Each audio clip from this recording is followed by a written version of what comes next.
Bé, bona vesprada, bones tardes a totes i a tots. Gràcies per sumar-se una setmana més a aquest cicle de seminaris educant en alimentació, nutrició, gastronomia i habilitats culinàries.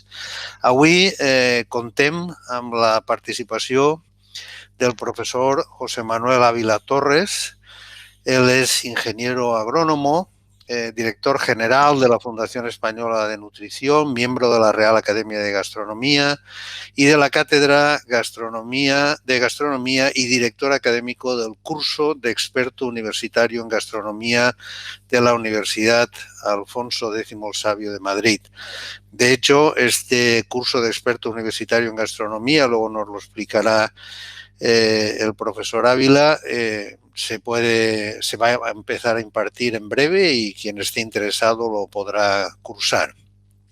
Tiene una amplia experiencia investigadora en temas relacionados con la alimentación y la nutrición y también en actividades de divulgación, a través de sus colaboraciones en prensa, radio, televisión. Además de ser uno de los artífices del programa de educación en alimentación, nutrición y gastronomía en la edad infantil, del que nos hablará hoy en su ponencia, es coautor del texto Contenidos transversales y complementarios a los programas de alimentación, nutrición y gastronomía de educación infantil y primaria, El gusto es mío, editado en 2016 por el Ministerio de Educación, Cultura y Deporte.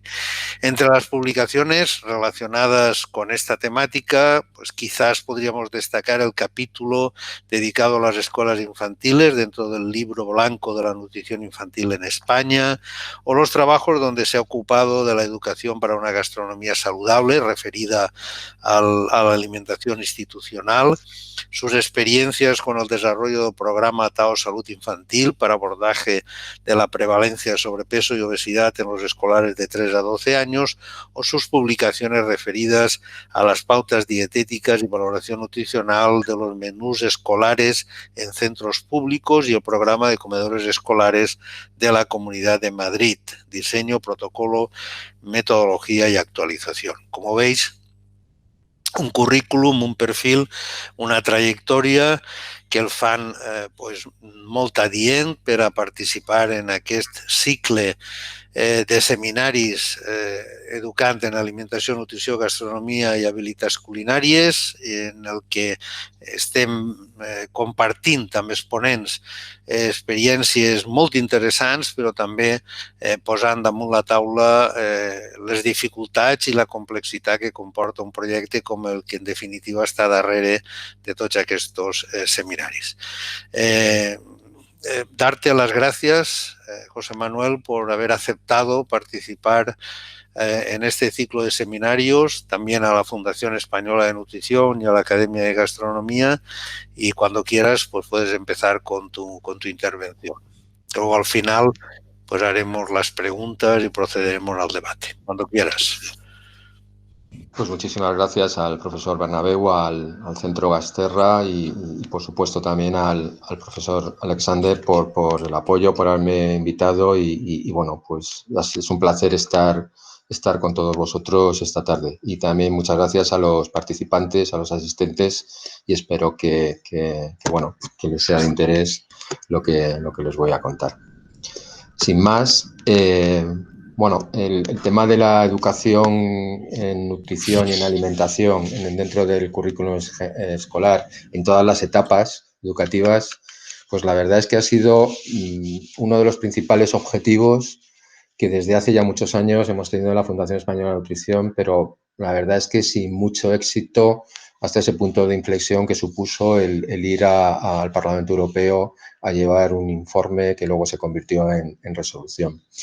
Y es que, por mucho que hemos tratado de intentarlo, la alimentación, la nutrición, la gastronomía se sigue impartiendo de forma transversal, no longitudinal, y los profesores de distintas materias, si en función de sus conocimientos y de la importancia que ellos crean que tiene la alimentación, la nutrición y la gastronomía, pues le dedican más o menos tiempo a hablar de estos contenidos. Así, por ejemplo, el tema en las enseñanzas en educación primaria, hay unas enseñanzas mínimas, siempre, insisto, de manera transversal. En secundaria sucede lo mismo. Hubo un intento en el 2011 de incluir en cuarto de la ESO, en una de las opciones, la alimentación, la nutrición y la salud, pero bueno, pues la crisis económica, no sé muy bien por qué, pero la crisis económica que vino posteriormente afectó también a esta inclusión, a esta puesta en marcha de este Real Decreto. Se cargó prácticamente todos los que se habían aprobado, hizo que esta opción pues desapareciera.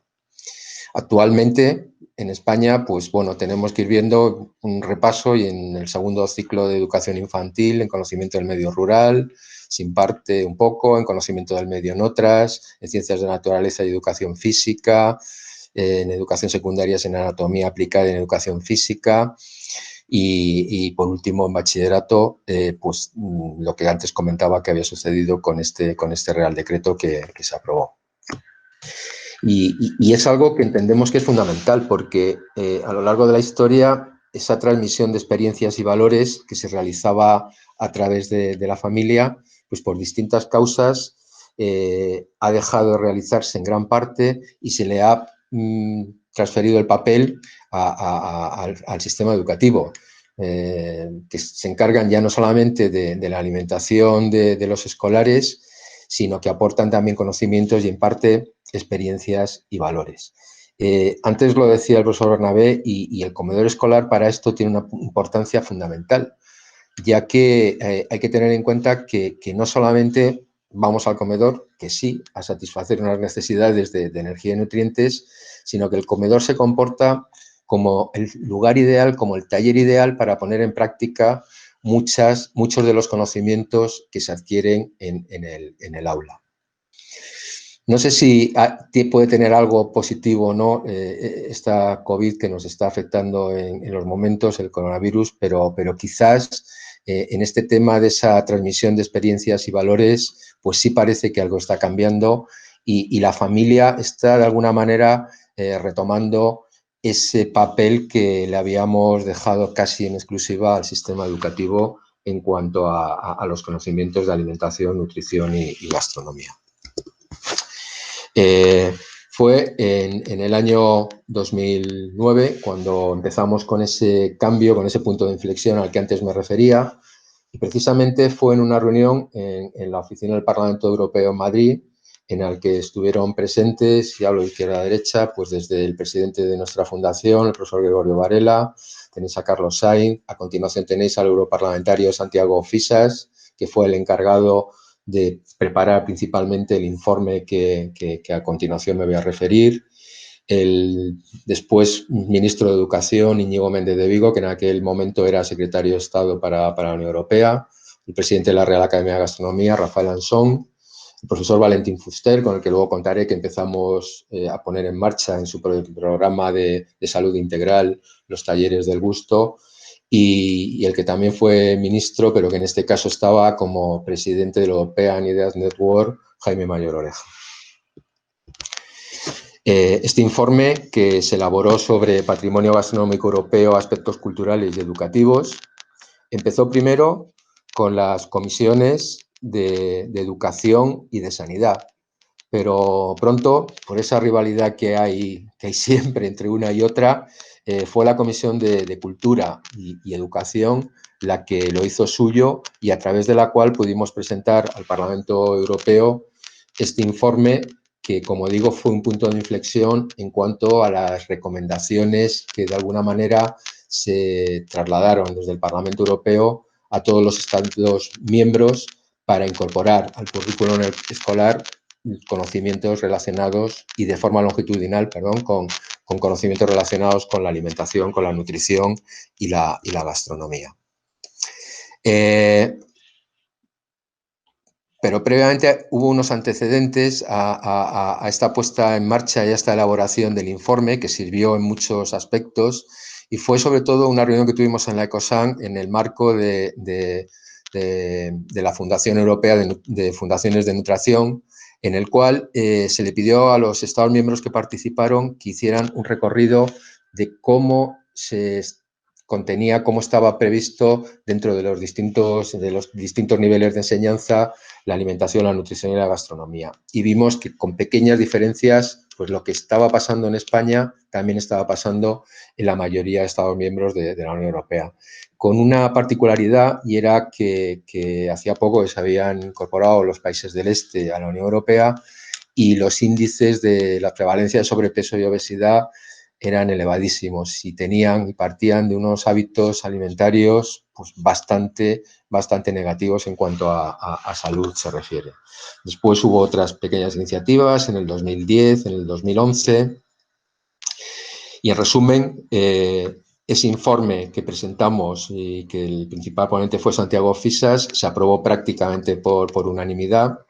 Hubo, si quiero recordar, solamente hubo como 6 o 7 abstenciones, el resto votaron todos afirmativamente y ese informe se convirtió en una resolución del Parlamento Europeo con recomendaciones a los distintos Estados miembros y con la satisfacción de que había sido una iniciativa española la que se había llevado a cabo, la que se había presentado en el Parlamento Europeo y tuvo este éxito.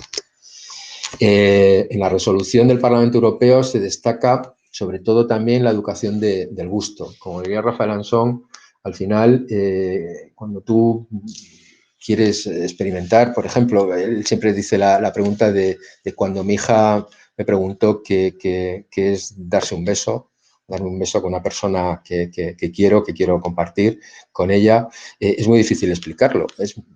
Al final le tienes que decir, pues mira, le tienes que dar el beso. Y después, pues hablamos. Pues algo parecido pasa con todo el tema de alimentación, nutrición y la gastronomía, que al final, si no educamos el gusto, si no nos acostumbramos a consumir esos alimentos que menos nos gustan y que son los que más tenemos que consumir poco a poco y sobre todo en los primeros estadios de la vida, pues de mayores va a ser muy complicado. Hay entre medias un periodo de rebeldía que todos sabemos que es la adolescencia, pero al final, si desde pequeños nos hemos acostumbrado a esos distintos colores, olores, sabores, texturas de los alimentos, conseguiremos el hacer una dieta variada en la que estén presentes todos aquellos grupos de alimentos que necesitamos para mantener un buen estado de salud. Y luego también algo fundamental y es considerar la alimentación como un hecho cultural. Es decir, el ser humano tiene capacidad de alimentarse, que es una necesidad, pero también es un placer del que se debe disfrutar con los 5 sentidos. Siempre me gusta contar en las presentaciones que al final no debemos olvidar nunca que los pilares fundamentales de la alimentación son la salud, por supuesto, pero también el placer y los hábitos alimentarios. Y sin ello no conseguiremos esa alimentación saludable y no conseguiremos todas esas sensaciones, estímulos y percepciones que captamos cuando tomamos un alimento y que van a determinar que deseemos introducirlo o no en nuestra alimentación. Pero con esta resolución del Parlamento Europeo no nos quedamos tranquilos, sino que vía Real Academia de Gastronomía se impulsaron también unas proposiciones no de ley, una ley y, por último, otra proposición no de ley, la primera relativa a impulsar la actividad de la Real Academia de Gastronomía, que fue presentada por el Grupo Parlamentario Popular en el Boletín de las Cortes Generales. Luego, el 27 de mayo de 2015, se publicó en el Boletín Oficial del Estado la Ley para la Salvaguardia del Patrimonio Cultural Inmaterial, considerándose como patrimonio cultural inmaterial la gastronomía, las preparaciones culinarias y la alimentación. Y, por último, a mediados de junio del 2015 se presentó otra proposición no de ley relativa a la incorporación de los conocimientos de alimentación, nutrición y educación del gusto en el sistema educativo para su debate en la Comisión de Educación y Deporte. Por desgracia, al final no se llegó a un consenso y esta comisión, pues como todos saben, al final no tuvo los resultados que se esperaban obtener en cuanto al consenso con la nueva ley de educación. Una vez que pusimos en marcha, digamos, este aspecto normativo, lo siguiente que quisimos hacer era que España también fuera pionera a la hora de poder presentar a la Unión Europea unos materiales que pudieran servir para el resto de Estados miembros para poder incorporar al currículum escolar estos conocimientos en alimentación, nutrición y gastronomía. Y para ello lo primero fue con el INTEF, con el Instituto Nacional de Tecnologías Educativas y Formación del Profesorado, poner en marcha un curso, formación en red, sobre alimentación y nutrición para una vida saludable. El primero se publicó en el BOE el 9 de diciembre del 2014 y así se han estado repitiendo los cursos hasta el 2019. Al principio, bueno, y como saben todos ustedes, las competencias en materia de educación están transferidas a las comunidades autónomas y son las propias comunidades autónomas las que, en función de esos cursos que ponen a disposición del profesorado, pues les dan más o menos créditos y tienen un reconocimiento más allá de la propia formación que se le está dando al profesorado. Pues bien, a partir del segundo año, a partir del 2015, el Ministerio de Educación puso en abierto este curso para que las comunidades autónomas lo pudieran hacer, aquellas que quisieran, como propio, y poder así los profesores que se inscribían en este curso poder obtener también los beneficios, pues, de créditos, traslados, etcétera, que les dan el que lleven a cabo un curso de la Consejería de Educación de cada una de sus comunidades autónomas. Y el curso, si no recuerdo mal, sigue todavía en abierto para que las comunidades autónomas puedan, ya digo, hacerlo como suyo y ofrecérselo a cada curso tras curso a su profesorado. Profesorado que podía ser de cualquier etapa educativa, que no fuera la universitaria, desde infantil, primaria, secundaria, bachillerato y ciclos formativos básicos de grado medio y superior. Bueno, voy deprisa en principalmente en los temas que se abordaban en este curso de formación en red del profesorado: eran alimentos y nutrientes, el placer de comer y cocinar. Aquí en la presentación dejo todos los puntos que se tocaban en cada uno de los bloques: educación y estilo de vida activo, en el que se incluían comedores escolares y, por supuesto, la importancia que tiene la actividad física. Y, por último, un bloque cuarto de nutrición para la enfermedad. Un poco este era el modelo de curso de alimentación y nutrición para vida saludable y, bueno, tenía su evaluación, pues como todos los cursos del Ministerio de Educación. Había además un tutor por cada 20 alumnos, me parece que era, de manera que no solamente eran los contenidos que había, sino todas las actividades que giraban alrededor de los contenidos que se estaban impartiendo.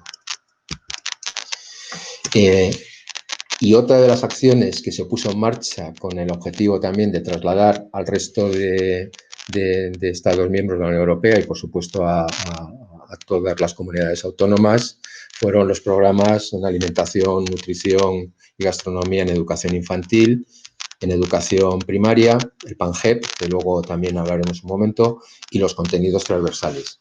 Los contenidos transversales tenían como objetivo el hacer un poco de enlace entre los más mayores de educación infantil y los más pequeños de educación primaria.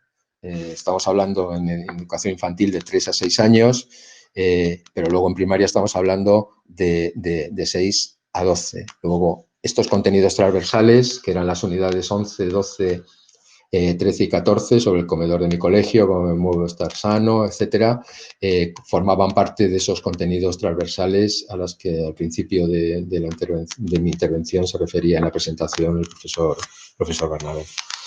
Además, otra de las características que tiene el PANGEI y los contenidos transversales es que el Ministerio de Educación también hizo los tenemos en una traducción para que estén presentes para aquellos que quieran en inglés. De manera que vimos que principalmente, y al principio de mi intervención me refería a que las asignaturas donde de forma transversal se pueden incorporar estos contenidos de forma más lógica, es en conocimiento del medio, en biología, etcétera, y precisamente estas asignaturas eran las que en muchos colegios bilingües se daban en inglés, de manera que era más fácil para los profesores que impartían estos contenidos el que pusiéramos los textos del PANGEI y las actividades y los contenidos transversales en inglés. Yo no voy a poner el enlace, pero igual que lo tienen en castellano, también está en inglés para todos aquellos que los queráis consultar y utilizar. Este es el enlace del Ministerio de Educación, donde figura todo el programa PANGEI para descargárselo, por supuesto, completamente gratuito, sin ningún coste. Y esta es en el servicio de publicaciones del Ministerio de Educación, cómo figura el programa, quién lo había propuesto y algo fundamental que no conseguimos en el Parlamento Europeo, pero que sí se consiguió en España, y es que los textos contaran también con el visto bueno de la entonces AECOSAN, ahora AESAN, del Ministerio de Sanidad, que pacientemente revisó todos los textos, hizo sus aportaciones, obviamente se recogieron, y junto con los pedagogos del Ministerio de Educación y la propia Fundación Española de Nutrición, a tres bandas y la Real Academia de Gastronomía, conseguimos el que este programa pues esté avalado por dos ministerios que los que lleváis muchos años en este trabajo sabéis que muchas veces no es muy fácil. Aquí figura la coedición Ministerio de Sanidad, Servicios Sociales e Igualdad, con la Agencia Española de Consumo, Seguridad Alimentaria y Nutrición, junto con, como decía antes, con el Ministerio de Educación. Aquí está en idioma español, pero ya digo, también lo tenemos, están tanto el PANGEI como los contenidos transversales en inglés. Bueno, unas pequeñas pinceladas del programa PANGEI, El gusto es mío, en el cual, pues, en formato papel tuvimos que hacer unas cuantas ediciones para repartirlas, pero que se agotaron enseguida porque fue solamente a título de muestra para las presentaciones que hicimos, para el propio ministerio, para llevarlo a la Unión Europea, pero está todo en formato virtual. Bueno, aquí están los que participamos, que ya lo he dicho antes. ¿Y qué partes componen cada una de las unidades didácticas que componen el PANGEI? Pues lo primero es que hay que saber. Este apartado del profesorado pues encuentra contenidos de alimentación y nutrición correspondientes a la unidad didáctica, porque eso sí quiero dejarlo claro. Es un material que sirve de apoyo al profesor para impartir estos conocimientos en su aula. Requiere que el profesor o la familia, porque también este programa lo hemos puesto en marcha a través de las familias, como luego contaré en un portal, en una web que estamos ultimando, que es Edugastro, pero es necesario que los más pequeños, sobre todo, tengan un acompañamiento de los profesores o de las familias para llevar a cabo el programa PANGEI. La segunda parte es vamos a contar un cuento en el cual cada unidad incluye un cuento para que el docente o la familia se lea en clase o en el hogar y los niños y niñas pues sigan la historia a lo largo de las distintas unidades que componen esta guía. El tercero sería Tú me cuentas y cantamos, que es en la primera parte de esta actividad. El profesor realizará preguntas a sus alumnos para que expliquen lo que sucede o ha sucedido en el cuento y su relación con aspectos de su vida real.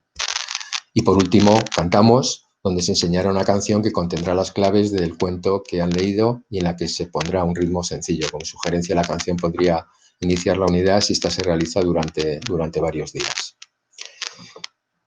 También hay otro apartado, el cuarto, Pinto Pinto, en el cual la unidad didáctica incluye 2 láminas con dibujos sobre el tema que se está tratando, para que el profesorado pueda fotocopiar las láminas y las pueda repartir entre los alumnos de clase.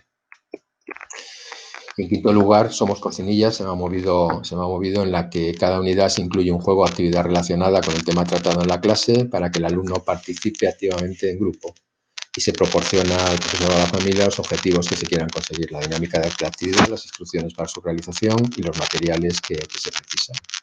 Esta actividad solo se podrá realizar si el profesor sabe con seguridad que el alumno no es alérgico o intolerante, obviamente, a los alimentos que se van a manipular, ya que se llevan pues desde frutas, verduras, legumbres, o pide a los alumnos que traigan alimentos para que los toquen, los huelan, un poco con el objetivo ese de la educación del gusto al que antes me refería.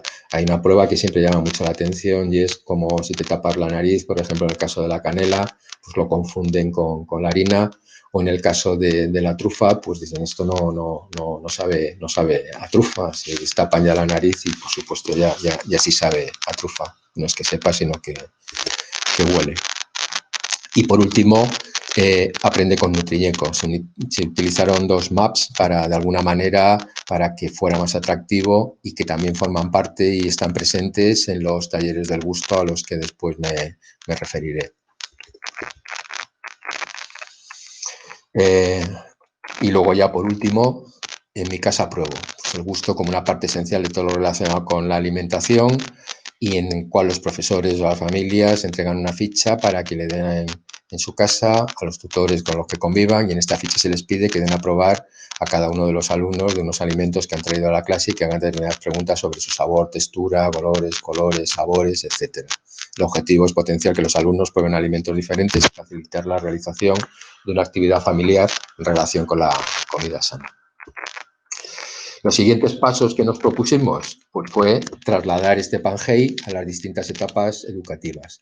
De ahí que lo primero se hicieran los contenidos transversales, luego el PANGEP, el programa de alimentación, nutrición y gastronomía en educación primaria, que también se encuentra dentro de Edugastro, y así en las distintas etapas sucesivas, entre otras el bachillerato, los ciclos de grado medio y grado superior. Tenemos bastante relación con las escuelas de hostelería, incluso estamos preparando y llevamos ya unos años concursos para cocineros, porque en estos ciclos de grado medio y grado superior en cocina pues se da la paradoja de que también, si el profesor que les explica contenidos, por ejemplo, de biología, le gusta el tema de la nutrición o piensa que lo tiene que incorporar, lo incorpora, y si no, aunque parezca un poco raro, pues hay ciclos de grado medio y superior en hostelería y restauración que no se da absolutamente nada de alimentación y nutrición.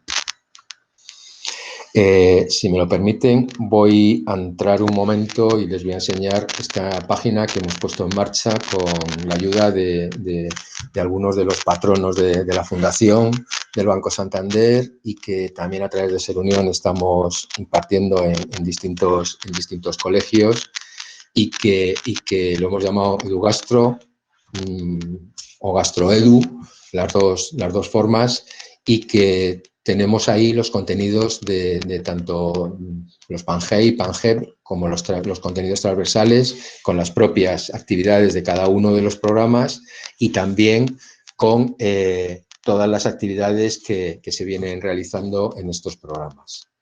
Un segundo, porque tengo que dejar de compartir pantalla para enseñaros el enlace.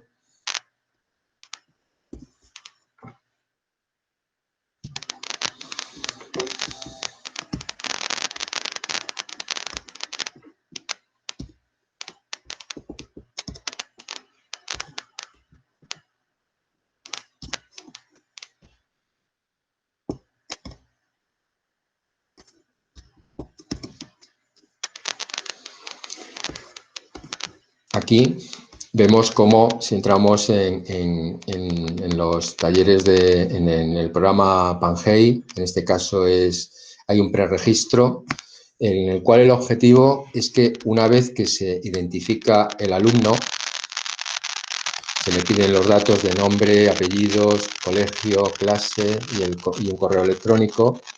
Hay una preevaluación, que el objetivo es poder evaluar los conocimientos que adquieren a lo largo del seguimiento del programa completo. Sin registrarse no se puede seguir, hay que estar registrado, se pide cada vez el usuario y contraseña, y luego es necesario hacer una preevaluación, ir superando las distintas unidades, no te deja pasar de unidad si no te has leído entera la unidad previa, y al final del programa hay una postevaluación que nos permite ver el grado de conocimientos que se adquieren con este programa. Las preguntas para los más pequeños pues son sencillas y casi todas son como estáis viendo, de marcar, pues selecciona el alimento que contiene leche, selecciona el alimento que no sea del mismo grupo de alimentos, eligen alimentos que contengan muchas grasas, que tengan mayor contenido en proteínas, que tengan mayor contenido en azúcar, mayor contenido en hidratos de carbono, alimentos que se deben consumir de vez en cuando en pocas cantidades, seleccionar alimentos que más agua contiene, grupos de alimentos que deben tomarse de forma diaria, o de forma semanal o de forma ocasional, bloque correcto, cuántas comidas se deben hacer al día, alimentos que deben estar en el desayuno saludable, técnicas culinarias, entre la fritura, asados, etcétera, y luego ver también una parte de etiquetado donde aparece el listado de ingredientes, etcétera, ¿no? Una vez que se ha completado este test PRES, ya te permite registrarte y entrar directamente en los distintos programas del PANGEI, donde vas teniendo las unidades, unas y otras. En el caso del PANGEI, el programa de educación y nutrición en primaria, también los datos serían los mismos y la preevaluación que se hace, que ya tienen en el dibujo, y ya, bueno, entramos un poco más en detalle en todos los temas relacionados con la alimentación sana, en lo que es el alimento, los ingredientes que se llevan, de dónde proceden los alimentos, cómo se conservan, dónde encontramos las proteínas, dónde encontramos fuentes de grasas para ir marcando, etcétera. La comida china, bueno, el tema de los sabores, el dulce, el salado, el umami. Aquí, por cierto, hacemos hincapié en el tema de la grasa, que es uno de los agentes palatables de los alimentos, junto con la sal y el azúcar, y que unos actúan de una manera y otros actúan de otra. En concreto, la grasa no provoca un sabor. De hecho, siempre ponemos el ejemplo de que si tú mojas con el dedo, te echas una gota de aceite, que lo llevas a la boca, salvo el aceite de oliva que tiene sabor, el resto de aceites no saben a nada, pero en cambio, si ese mismo aceite de girasol o de maíz se lo echas a un trozo de pan, el sabor del pan cambia radicalmente. Para explicarles de alguna manera que no solamente es el sabor en sí, sino en este caso, en el caso de la grasa, pues sería la textura de la grasa la que hace que el alimento cambie de sabor, realzando o disminuyendo el sabor de los distintos nutrientes que tiene. La importancia de realizar 4 o 5 comidas al día, dieta equilibrada. José Manuel, ¿Sí? disculpa que te interrumpa, pero estamos teniendo algún problema con tu audio porque se escucha un chirrido o un petardeo. No sé si tienes algo cerca del micrófono. Sí, perdón. Sí, es al mover la mano que le doy al micrófono sin querer. Disculpadme. Vale, simplemente No sé si es para ahora, poder entenderte más nítidamente. Gracias. ¿y ahora se oye ya mejor? Sí. Sí. Pues hablábamos de las distintas técnicas culinarias, las ventajas que tienen unas otras, cómo se conservan los alimentos, a las que antes me refería, el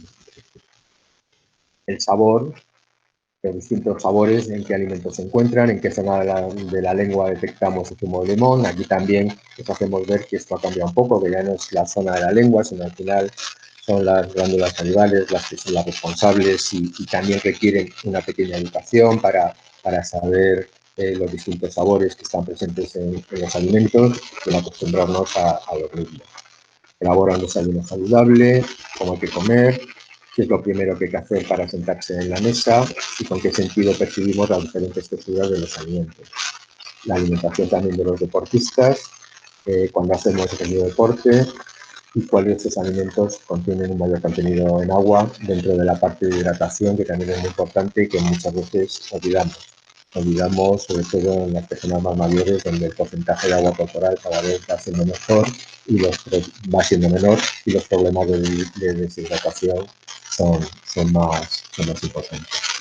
Después, por poner un ejemplo de las distintas unidades, aquí, por ejemplo, en cómo me alimento, hay una parte en la que tenemos tanto en formato PDF como en formato de libro para ir abriendo, guiando, pasando las páginas, etcétera, con las distintas actividades también que se llevan a cabo. Y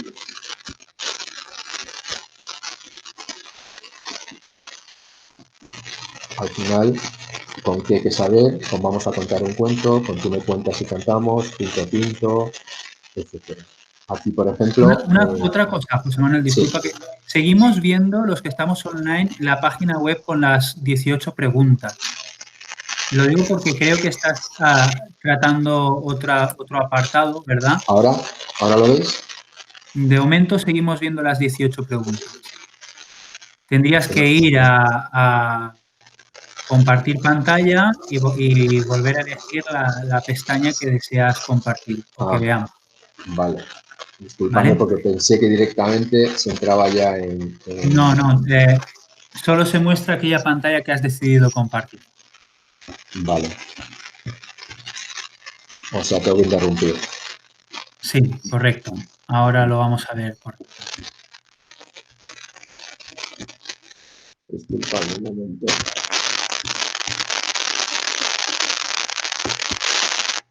Ahora.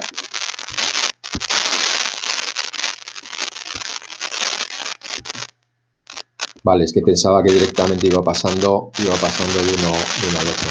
No. Cada pestaña que quieras que veamos tienes que compartir. ¿Ahora lo veis ya? Ahora sí, ya está. Ahora lo vemos. Sí, bueno, aquí iba haciendo el recorrido de los distintos preregistros del Pangea. Interrumpo otra vez.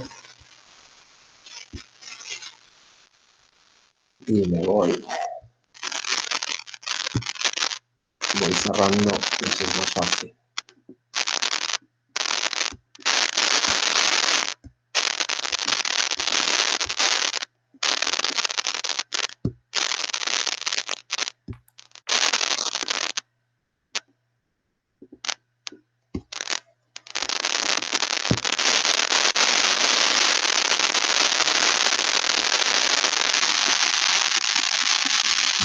Bueno, he cerrado lo que quería ver ya. Comentaros que en las fichas, a continuación, en la última parte que mostraba anteriormente, que ya lo he cerrado, figura también toda una parte de ver los vídeos de los talleres del gusto, etcétera, para llevar a cabo el tema también de consumir aquellos alimentos que menos nos gustan, cocinar de otra manera, ir acostumbrándonos a los distintos sabores, colores y texturas de los alimentos. Voy a interrumpir un momento y ya solamente pongo el vídeo que me queda de talleres del gusto para que lo veamos. A ver,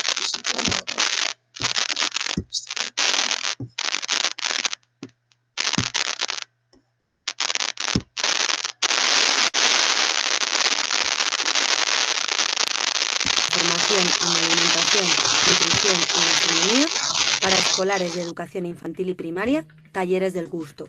Os presentamos a los coordinadores del programa: Rafael Anson Oliart, presidente de la Real Academia de Gastronomía, y Gregorio Varela Moreiras, presidente de la Fundación Española de la Nutrición, junto con José Manuel Ávila.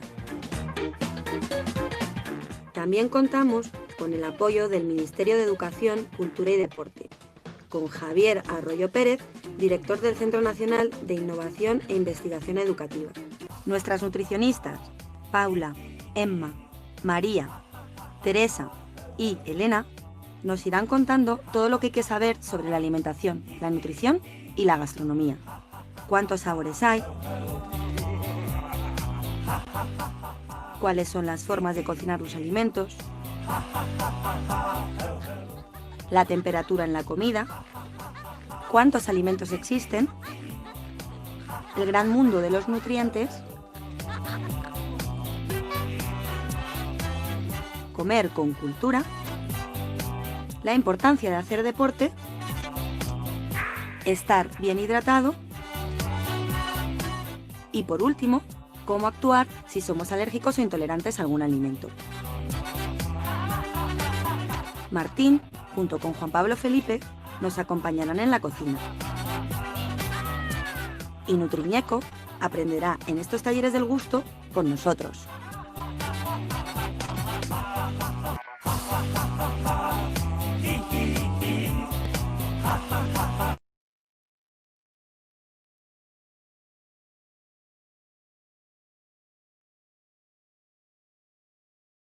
Tienes el micrófono, José Manuel, silenciado. Por favor, ábrelo.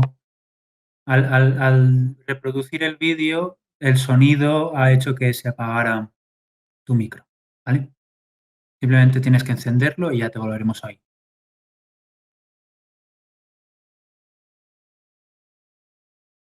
En la barra blanca que aparece. Ya está. Ahora, ya, perfecto, ya te vemos. Ya lo vemos. No, decía la presentación. A ver.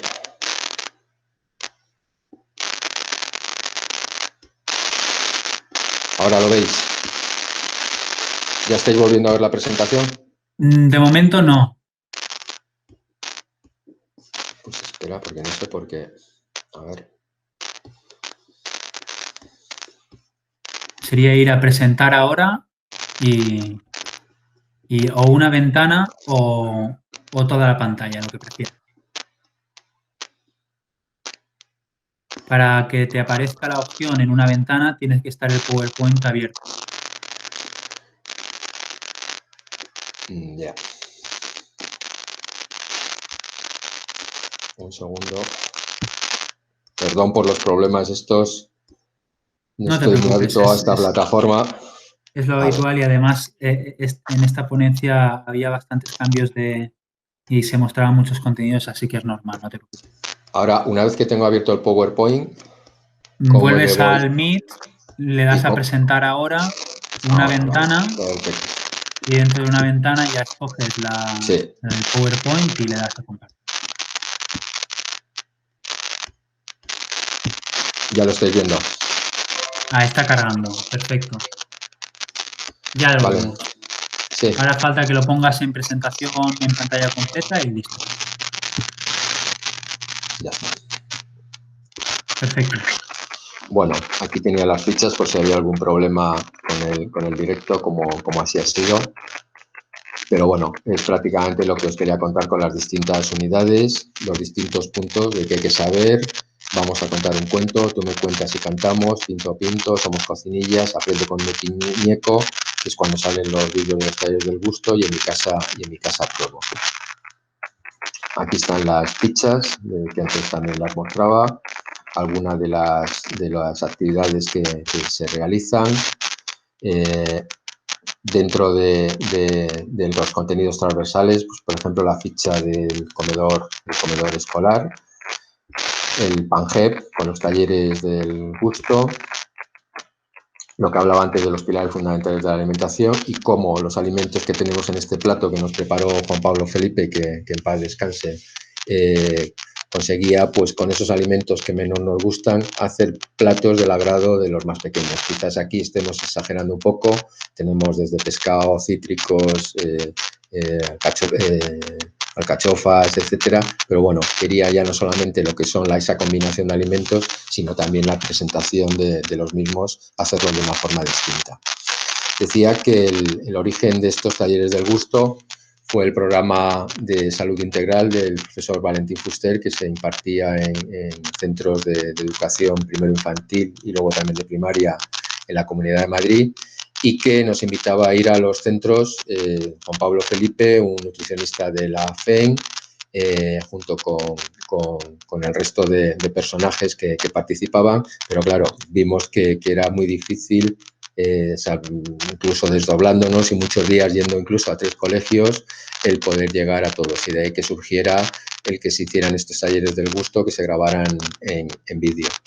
Cada vídeo incluye una explicación teórica y elaboración de varias recetas, y se llevaron en su día, con la colaboración de otros cocineros, también al pabellón de España en la Expo de Milán. Este era el vídeo que hemos visto antes, y aquí quería mostrar, nos queda poco tiempo, un resumen de los vídeos que forman parte de los talleres del gusto, y que cada uno tiene su temática. Se encuentran muchos de ellos recogidos en las propias unidades didácticas, pero también hay otros que no, y al final de Edugastro hay un apartado exclusivo de vídeos en los cuales cada persona puede ver los distintos preparaciones culinarias que se realizaban, con la misma explicación también del nutricionista, y poder entrar, en este caso, por grupos por números de vídeos y por las pastillas o por si quieres por la propia receta que cada uno de los vídeos contempla. Hay unos vídeos que están más adaptados, a 3-6 años y otros al programa PANGER de 6 a 9, principalmente en la duración y en algunos alimentos y algunos temas que varían unos de otros. Pues, por ejemplo, cuántos sabores hay, y aquí había pues zumo de naranja con miel y aceite de oliva, bocata de queso fresco y zanahorias, crema de guisantes con mango, compota de mango con nata y galletas, pizza de tomate fresco con orégano, aceitunas negras y alcachofas. Luego hay otro vídeo de qué has aprendido y otro de ponte a prueba, que sería solamente para los más mayores. Y así con todas las unidades didácticas y un total de 100 y pico vídeos que hay con distintas recetas y distintas explicaciones. El resto de unidades didácticas aquí están, pues por ejemplo en la última, ¿por qué no lo puedo comer? Y hay una pequeña introducción, una clase, unas frutillas con hierbabuena, natillas con harina de maíz, flan de soja y qué has aprendido. Bueno, y por último, dedicarle solamente un par de minutos a la cátedra de la Real Academia de Gastronomía y ese curso de experto universitario en gastronomía, qué objetivo seguimos con él. La cátedra se creó en mayo de 2014, este año ya va a ser el séptimo curso de formación presencial y también vamos a empezar, que ya lo tenemos en virtual, en online. El objetivo principal es incorporar a la educación universitaria dentro de ese plan ambicioso que teníamos de llevar la alimentación, nutrición y gastronomía a las distintas etapas educativas, los conocimientos pues, precisamente de alimentación, nutrición y la cultura gastronómica. Obviamente han pasado muchísimos cocineros y algunos repiten, otros vamos cambiando. Y principalmente el objetivo de este curso de experto universitario en gastronomía lo que pretende es el símil, si me lo permiten, de comparar con un director de orquesta. Una orquesta suena sin director, cada uno toca su instrumento, pero si hay un director suena mejor. Pues un poco los objetivos que tiene este curso de experto en fundamentos básicos de gastronomía del siglo XXI es dar unos conocimientos elementales sobre aspectos de alimentación como hecho cultural, con aspectos sociológicos. Aquí tenemos al profesor Armando de Miguel, que es uno de los que participa en este primer módulo. El segundo es de nutrición y salud, en el cual, pues lo mismo, pretendemos dar unas pinceladas de aspectos nutricionales que, bueno, algunos de los alumnos que vienen sí las tienen, pero otros muchos no, y la verdad son muy de agradecer. El tercer módulo es sobre cocina. Obviamente no se enseña a cocinar, pero sí se enseña desde presentación de platos, técnicas culinarias más modernas, etcétera, en función del profesorado que va viniendo cada curso y nos va presentando pues desde alimentos, por ejemplo, que se realizan con pólenes o con envasados al vacío, purificaciones, etcétera. Pero repito, no se enseña a cocinar, pero sí se dan unas directrices para hacerlo de manera adecuada. Y por último, hay un módulo, el cuarto, de economía, turismo y gestión. Son 30 créditos, 300 horas, 2 cuatrimestres. Empezamos noviembre y diciembre y se termina en junio, julio. Y la verdad es que el grado de satisfacción es de los pocos cursos que impartimos, y en esto también tiene experiencia el profesor Bernabeu, de que la gente le gustaría repetir. No tiene ningún problema en que le suspendamos y tengan que venir el curso siguiente. También llevamos a cabo actividades formativas, participamos en la Semana de la Ciencia de la Comunidad de Madrid. Aquí tenemos a la derecha pues, los tomates de la actual presidenta de FACIRE, de Pepa Muñoz, que pegado a su restaurante, algunos lo conoceréis, tiene una tienda de venta también de alimentos de su propia huerta, como en este caso son esos tomates tan espectaculares que vemos. Y por último, y ya termino, también en el ámbito universitario pusimos en marcha el IE Gastronomy, que es una propuesta gastronómica saludable, sostenible, solidaria y satisfactoria, dirigida principalmente a estudiantes universitarios que vienen de otros países y que en muchos de los casos vienen atraídos por esa dieta mediterránea que comemos en España, por desgracia cada vez menos, pero bueno, vienen atraídos por esa dieta mediterránea, sinónimo de dieta prudente, de dieta saludable y también de una de las dietas más sostenibles que tenemos. En muchos casos, no me voy a centrar en esto, pero bueno, sorprende cómo la dieta mediterránea también ayuda para no engordar, y en este caso sería la antidieta, porque nos permite comer de todo, pero de manera moderada.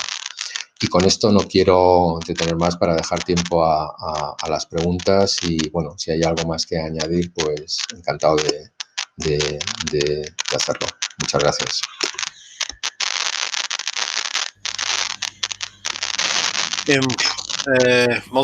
Muchas gracias al profesor José Manuel Ávila por esta interesante ponencia y presentación y panorámica que nos ha hecho de un trabajo de largo recorrido, ¿no? Y yo lo quiero subrayar, ¿no? Es decir, cómo pues empezáis en el año 2009 con plantearos la necesidad de incorporar plenamente al sistema educativo contenidos de alimentación, nutrición, pero también cocina y gastronomía, y pues han tenido que transcurrir muchos intentos, muchos esfuerzos a diferentes niveles, a nivel parlamentario, legislativo, involucrando a muchas instituciones, y yo creo que bueno, pues este es un ejemplo de cuando hay un programa y una idea detrás y un marco institucional, ¿no? Como que proporciona la Fundación Española de Nutrición y en parte también la Real Academia de Gastronomía para poderlo llevar adelante.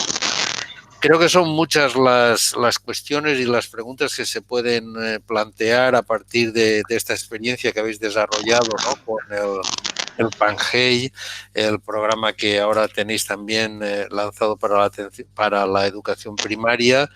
Y bueno, y en definitiva también creo que ha sido muy interesante ver cómo habéis hecho un uso muy interesante, ¿no? De las posibilidades que ofrecen las nuevas tecnologías, y al final esa herramienta tan útil y tan solidaria para compartir el conocimiento y todo el trabajo que habéis hecho preparando materiales, contenidos, etcétera, que es el Edugastro, ¿no? No sé si hay alguna pregunta que quiera alguien plantear ya directamente, o mientras la gente se anima, que siempre ocurre lo mismo, es decir, tardan en arrancar. A mí hay varias cosas que sí que me gustaría, en fin, si pudieses profundizar un poco en ellas, ¿no? Es decir, ha habido ahí tanto cuando has hablado de la iniciativa en el Parlamento Europeo, como luego cuando pusisteis en marcha vuestras primeras iniciativas, el tema de esa dicotomía, que no tiene que ser tal dicotomía, y de hecho al final vosotros habéis sabido de alguna forma involucrar a los dos departamentos, ¿no? Que es el Departamento de Sanidad y que es el Departamento de Educación, ¿no? Esa colaboración del ámbito sanitario con el mundo de la pedagogía, que se ve muy claro en todos los materiales que habéis mostrado, ¿no? Es decir, ahí hay un sólido conocimiento de qué contenidos y qué habilidades y qué materias hay que trasladar, pero también unos instrumentos pedagógicos que hacen que esos contenidos al final acaben llegando al receptor, ¿no? Es decir, esa idea de los cuentos, esa idea de todas esas actividades me gustaría un poco que explicases si ese ha sido un diálogo fácil o por el contrario ha sido un diálogo complicado, cómo se ha podido llevar a cabo, ¿no? Porque esto es un tema que también se apuntó en anteriores seminarios, aunque no con la claridad y la contundencia que tú lo has planteado, pero al respecto, ¿qué nos puedes comentar? Pues empezando por el Parlamento Europeo fue donde vimos que creíamos que debían ser las comisiones de sanidad y de educación las que enarbolaran la bandera de la alimentación saludable, y ya empezó ahí a ser complicado. Y en cambio cuando tocamos ya el pilar de la cultura, relacionado con la educación y con la salud, pues se allanó el camino y por ahí tuvimos que ir.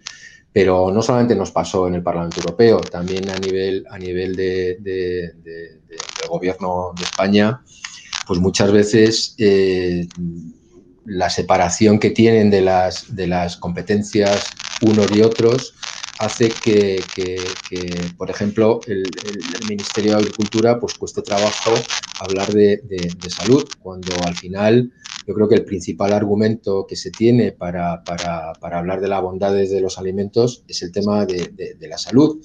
Entonces, o se ponen de acuerdo el Ministerio de Sanidad y el Ministerio de Agricultura para poder hablar de las bondades de los alimentos desde el punto de vista de la salud, porque el hacerlo de forma separada es muy complicado. Y lo mismo nos sucedió en los contenidos teóricos, en los cuales, pues, quizás desde el punto de vista de la sanidad se ven de una manera y desde el punto de vista de educación se ven de otras. Y el tratar de consensuar unos criterios, pues, afortunadamente al final se consiguió, pero no es tarea fácil, como muy bien decías. O sea, pero al final lo que hicisteis fue, de alguna manera, dietistas, nutricionistas, especialistas en nutrición, colaborando con pedagogos para desarrollar los contenidos de las unidades, ¿no? Efectivamente. Trabajo interdisciplinar entre pedagogos y claro, porque una de las cosas que nosotros planteamos en el fórum Denia Forum que tuvimos en noviembre del 2019 en Denia y que titulábamos Cuinant una terra y Abrant un futur, era precisamente en esta idea de lanzar una estrategia que permitiese incorporar en el sistema educativo valenciano estos contenidos, que estuviesen los tres departamentos, el Departamento de Agricultura, el Departamento de Sanidad y el Departamento de Educación, ¿no? Es decir, entonces, con Agricultura lo habéis intentado y no ha habido forma de que ellos entren. Es complicado, porque, pues ya digo, porque al final las competencias las tienen claras unos y otros y, bueno, pues debe haber un acuerdo no escrito de no invasión de esas competencias de unos con otros. Y como bien decías, el cauce fue, hacíamos nosotros los textos, se pasaban por educación para el tema del currículo escolar, aspectos pedagógicos, etcétera, y luego se mandaban, en este caso, a la ESAN, que la ESAN al final metía también pluma y, de hecho, pues corrigió bastantes cosas de las que habíamos presentado. Posteriormente se volvía a ver todo en su conjunto y ahí está el resultado, ¿no? Lo que sucede también es el tiempo. Me gustaría llamar la atención porque, claro, yo estoy hablando aquí de años, pero es que realmente no hemos parado. Ha sido una ida y vuelta de textos, de documentos, que venían, que requerían unas modificaciones que unas veces estábamos más de acuerdo o menos de acuerdo y que teníamos que consensuar para que, bueno, que al final creo que es lo más importante, contar con el visto bueno de todas las instituciones, ¿no? No, claro, porque por eso yo quería subrayar esta carrera de fondo, ¿no? Que yo creo que habéis desarrollado y que es un ejemplo de la constancia porque claro, al final, si no hay continuidad en las iniciativas, pues se acaban perdiendo, ¿no? Para eso requieres un marco institucional estable, como el que probablemente os proporciona la Fundación Española de Nutrición. Luego hay un aspecto también que ya salió en el primer seminario, en el seminario de Roser Cabrera. Claro que vosotros, yo creo que lo habéis resuelto bien y que además en la explicación que has hecho, pues parecía lógico, que es el curso de formación en red del profesorado, ¿no? Es decir, porque eso es fundamental, ¿no? Imagino, para que luego pues porque todo el profesorado que al final utiliza vuestra herramienta, por decirlo de alguna manera, es recomendable que haya hecho previamente ese curso, claro. Sí. Sobre todo porque al final los profesores que han participado en el curso de formación del profesorado eran muy dispares, eran de que impartían docencias muy distintas. No eran solamente, como pensábamos en principio, que iban a ser pues, profesores de biología, profesores de física, profesores de actividad física. No, nos sorprendía que ha habido hasta profesores de música, profesores en el caso de ciclos formativos, de tecnología, de electrónica, que impartían el curso, porque al final yo creo que es una disciplina que dentro de tus materias puedes incorporarla en muy distintos campos. El más fácil a lo mejor es pues, que si el profesor de física le explica energía, pues te explica también las calorías, pero más allá de eso hemos visto que no, que hay un interés en multidisciplinar por todo lo relacionado con la alimentación, la nutrición y la gastronomía. Y algo que siempre hemos dicho, es que al final tenemos que formar a unos futuros consumidores que de nada sirve que aparezcan normativas como el Código PAOS, etcétera, en el cual al final es muy difícil, más de 50.000 alimentos y bebidas que tenemos actualmente a nuestra disposición en los lineales, hablar de cada una de ellas. Aplicaciones de estas que vemos como Yuka u otras muchas, pues también es complicado. Al final lo de poner semáforos, lo de poner luces, qué mejor que formar a futuros consumidores desde las primeras etapas de la vida para que ellos cuando lleguen a la edad adulta, a la edad de poder discernir entre lo que compro y no compro, sean capaces, más allá de las publicidades y de las influencias que vienen de un lado y de otro, de elegir aquello que consideren más adecuado para mejorar su estado de salud. Si no, no vamos. Sí, consumidores críticos, ¿no? En definitiva. Finalmente. Luego, vuestra experiencia, es decir, cuando, por ejemplo, habéis desembarcado en un centro concreto, en un colegio concreto, es decir, ¿cómo se puede articular esa puesta en marcha de todos estos contenidos con la participación de diferentes materias, ¿no? Porque claro, imagino que aquí, es decir, efectivamente hay contenidos que se pueden impartir de diferentes materias, pero eso, por vuestra experiencia, ¿cómo se puede articular? ¿Se incorpora con previsión en las actividades del centro de cara al curso venidero? Es decir, diciendo estos temas prácticos, porque salieron también en otros. Sí.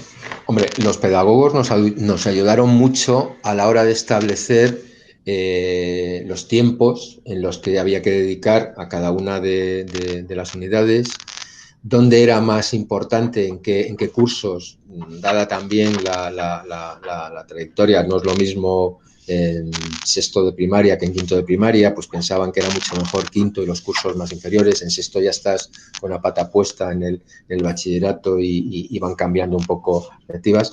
En eso nos ayudaron muchísimo los pedagogos a la hora de cuantificar las horas y los sitios adecuados y las asignaturas más adecuadas para llevarlo a cabo.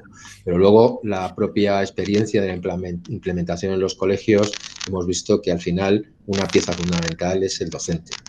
Hay docentes que tienen mayor interés por llevar a cabo este programa y otros pues que les viene un poco más de lejos, ¿no? Luego también me ha parecido muy interesante lo de la preevaluación y postevaluación, ¿no? Sí. Porque es una forma también de ver efectivamente, bueno, cuál era el punto de partida y cuáles han sido los conocimientos que se han incorporado.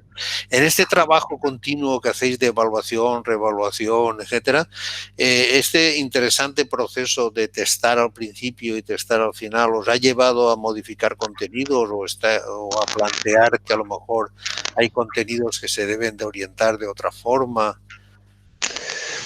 Sí, pero realmente tampoco hemos tenido tiempo de analizar hasta tal extremo los resultados que obtenemos. Sí vemos que hay una mejora en general en los conocimientos, pero no, desafortunadamente no hemos tenido tampoco ocasión de ver lo que planteas. Primero porque en los sitios donde se ha llevado a cabo la implementación del programa, en este caso PANGE, que lleva más tiempo, es que cada uno tiene sus propias peculiaridades. No puedo olvidar que al final territorio del Ministerio de Educación es solamente Ceuta y Melilla. Entonces, claro, primeros programas pilotos se hicieron en Ceuta y Melilla, en colegios públicos, con la particularidad que tiene Ceuta y Melilla en cuanto a esas variables que más influyen en el estado de salud, que son principalmente pues, el nivel de estudios de los cabezas de familia. En Ceuta y Melilla, principalmente en los colegios públicos, asiste población musulmana, en la que la comida principal del día en muchos casos es la que realizan en el colegio. Entonces, los resultados que obtuvimos tampoco son extrapolables a colegios privados donde hemos ido con unas inquietudes distintas de los cabezas de familia, que obviamente sí se ven en la implementación de los programas y en los resultados que se obtiene tanto en el pre como en el post. Cuando llevemos más tiempo, lo ideal sería en colegios con los mismos niveles de estudios de los cabezas de familia, mismos niveles de renta, mismo modelo de ciudad, poder comparar unos con otros para llegar a algunas conclusiones que tú planteabas. Ya digo que es muy interesante, que seguiremos y a lo mejor en un futuro lo tenemos, pero de momento no hemos afinado tanto en cuanto a los contenidos que hay que cambiar, etcétera, de unos a otros, ¿no? Porque también otra cuestión que también he anotado, ¿no?, que me parecía interesante poner encima de la mesa, esos materiales pues son materiales de apoyo al profesor, pero tú también has apuntado que son materiales que pueden servir a la propia familia, es decir, la familia como un activo en educación, ¿no?, que esta es un aspecto que me parece muy interesante, ¿no? ¿Y qué experiencia tenéis en este sentido? ¿Habéis podido desarrollar o hacer un seguimiento de este papel activo de la familia utilizando estos materiales?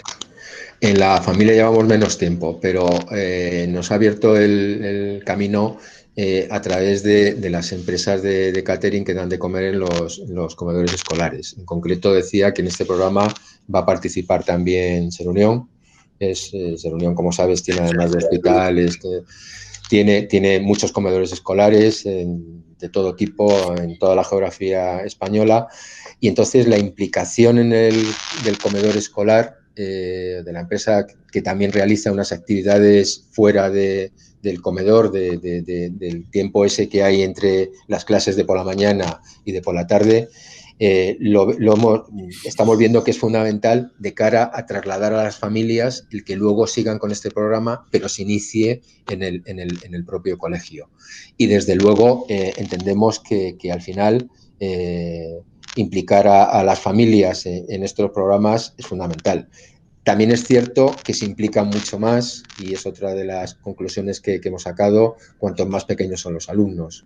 Los padres de educación infantil se implican mucho más como familia en el seguimiento del programa que primaria, y que, por supuesto, etapas ya de más mayores, ¿no? Bueno, Alexandre, no sé si hay alguna pregunta. De momento en el chat no hay ninguna pregunta, pero invitamos a cualquiera de los asistentes a formular una pregunta en el chat o a abrir su micrófono y consultar. Pues a mí me quedarían dos cuestiones que quería también comentar, ¿no? Me imagino que la implementación de vuestra experiencia, del programa, en definitiva, todo lo que habéis llevado a cabo a comunidades autónomas concretas, estoy pensando, por ejemplo, en la nuestra, esto requeriría de una cierta adaptación, ¿no?, a la realidad o a las tradiciones culinarias y gastronómicas de cada lugar, aunque básicamente la estructura pudiese ser la misma, ¿no? Pero fíjate que el principal inconveniente no lo hemos encontrado en esa adaptación a los hábitos alimentarios distintos que puede tener las poblaciones, sino que lo hemos encontrado en la propia normativa o en las propias consejerías de educación, donde nos hemos encontrado con sorpresas de que unos valoran más el tema del género, otros valoran más el tema de los alimentos ecológicos o de los alimentos de proximidad, otros valúan más, y entonces eso hace que el tratar de poner en marcha un programa como este, nacional, que adaptado, como tú bien dices, a los distintos hábitos alimentarios de las poblaciones, entendíamos que podía ser extrapolable a todas las comunidades autónomas, pues cada una tiene que apuntillar algo y hace muy difícil el que pueda haber un programa como este, digamos, aplicable a todas las comunidades autónomas, pero no en sí por el tema de los hábitos alimentarios, sino por los pequeños matices, pequeñas trabas, pequeños inconvenientes que se van poniendo por las distintas consejerías de educación. Y que me perdonen, pero es que como lo vivo en primera persona, pues es que lo veo así, ¿no?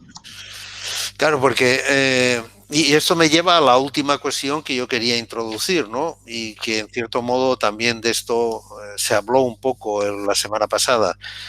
Tú has recordado cómo en el 2015 hay una proposición de ley, una proposición no de ley, ¿no? Donde realmente hubiese sido una buena oportunidad para contemplar todos estos contenidos en un marco normativo que permitiese, porque no digo ya que obligue, pero sí que permitiese desarrollar una filosofía como la que tú has planteado, ¿no?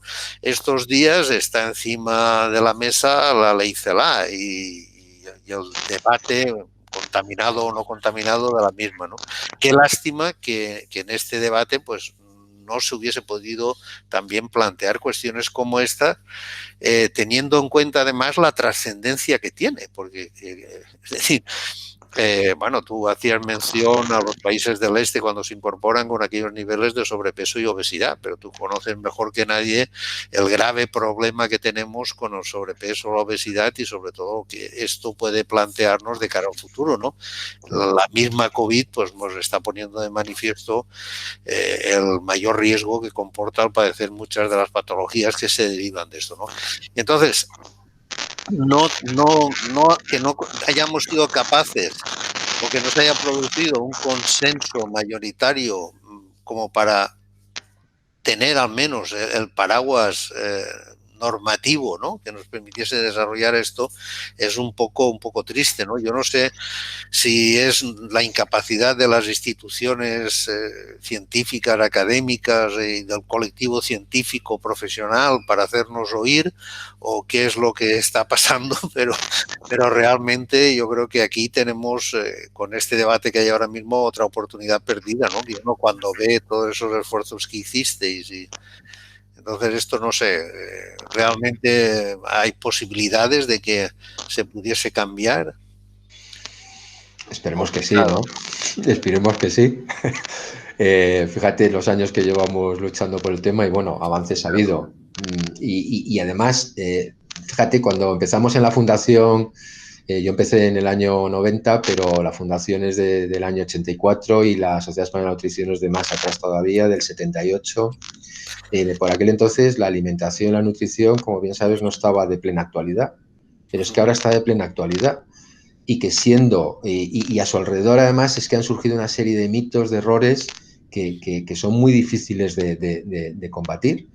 Y con esa experiencia que tenemos, con esos años que han pasado, con el interés que hay por la alimentación, la nutrición y la gastronomía, que no seamos capaces de ponernos de acuerdo en esos contenidos mínimos que deberían formar parte del currículum escolar de todos los escolares y por lo menos españoles. ¿No? Que ser obligado, claro. Pues es que es muy triste, Cuando además a nivel académico, científico, estamos de acuerdo todos. Si es que no es que haya esa por ejemplo, ¿sabes? El caso belga en el cual los lácteos en la zona francófona, en la zona alemana, ahí hay un pequeño enfrentamiento por si nos producen o no producen, pero es que eso en España no lo tenemos. Al final, en el mundo científico académico estamos todos de acuerdo en lo que decimos y salvo pequeños matices, no hay muchas diferencias de unos a otros. Y si estamos de acuerdo en el mundo científico académico, ¿cómo no somos capaces de poner de acuerdo también al resto de partes intervinientes en este programa? No alcanzo a entenderlo, pero es así, y os he contado un poco esos tropezones que hemos ido dando. Ha sido muy ilustrativo, sí. No, y además al final, bueno, yo creo que es lo que tú dices, tenemos el conocimiento, tenemos los recursos humanos, porque tenemos recursos humanos bien formados, ¿no? Que lo pueden hacer, el papel de los dietistas nutricionistas, como se ha puesto de manifiesto con el vídeo que nos han mostrado, pues aquí es muy importante, ¿no? No sé si hay alguna pregunta, alguien de los presentes que quiera intervenir. Estamos ya un poco justos de tiempo, pero si alguien quiere hacerle alguna pregunta, aprovechar que tenemos al profesor José Manuel Ávila y quiere hacerlo a través del micro o a través del chat, como prefiráis.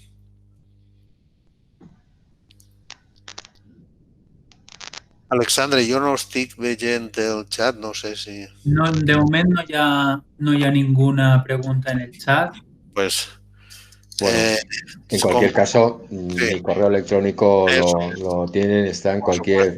Estaremos encantados, todos los que formamos parte de la Fundación, de atender en un futuro todas aquellas dudas o cuestiones que nos queráis plantear. Muy bien.